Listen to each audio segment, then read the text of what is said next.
The Lord be with you. I'm Deacon Keith Fournier, and our first reading is from the first book of Kings, chapter 8. Solomon then summoned the elders of Israel to Jerusalem to bring the Ark of the Covenant of Yahweh up from the city of David, that is Zion. All the men of Israel assembled round King Solomon in the month of Ethanim, at the time of the feast, that is the 7th month. When all the elders of Israel had arrived, the priest took up the ark and the tent of meeting and all the sacred utensils which were in the tent. King Solomon and all Israel, present with him before the ark, sacrificed countless innumerable sheep and oxen. The priest brought the Ark of the Covenant of Yahweh to its place in the Debir of the temple, that is, in the Holy of Holies, under the wings of the winged creatures.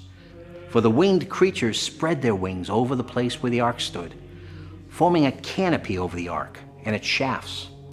There was nothing in the ark except the 2 stone tablets which Moses had placed in it at Horeb, the tablets of the covenant which Yahweh made with the Israelites when they came out of Egypt. Now when the priest came out of the holy place, the cloud filled the temple of Yahweh. And because of the cloud, the priests could not stay and perform their duties. For the glory of Yahweh filled the temple of Yahweh. Then Solomon said, Yahweh has chosen to dwell in a thick cloud.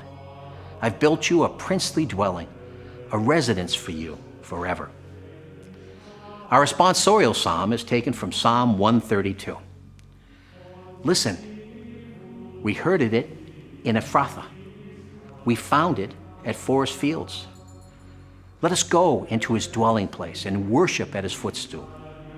Go up, Yahweh, to your resting place, you and the ark of your strength. Your priests are robed in saving justice. Your faithful are shouting for joy. For the sake of your servant David, do not reject your anointed.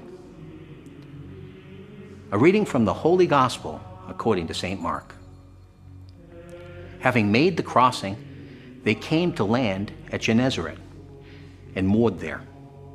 When they disembarked, people at once recognized him and started hurrying all through the countryside and brought the sick on stretchers to wherever they heard he was. And wherever he went, to village or town or farm, they laid down the sick in the open spaces, begging him to let them touch even the fringe of his cloak. And all those who touched him were saved. The Gospel of the Lord.